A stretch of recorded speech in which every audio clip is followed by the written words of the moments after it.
Is your Goodman AC unit not responding after a power outage? Don't worry, you're not alone.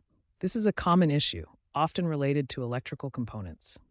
First, ensure power is restored to the unit. Check the circuit breaker associated with the AC and reset it if necessary. Next, examine the thermostat. Make sure it's in cool mode and the set temperature is lower than the room temperature.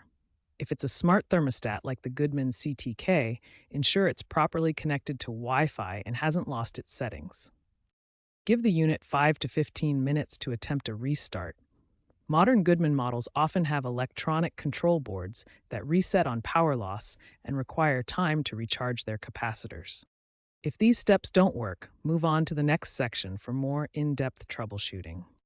If your Goodman AC is still unresponsive, a likely culprit is a failed capacitor, responsible for powering the motors. Capacitors discharge during outages and can be damaged by power surges when electricity is restored.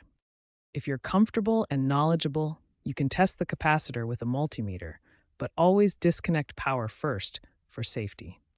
Power surges are a significant threat, so consider installing a whole home surge protector to safeguard your AC unit and other appliances. Regular maintenance is key. HVAC experts recommend annual tune-ups, including capacitor inspections every 2 to 3 years. Also explore Goodman's smart features and My Goodman app for potential automated diagnostics and alerts. Note that DIY troubleshooting can save on technician fees. However, when in doubt, always call a qualified HVC professional.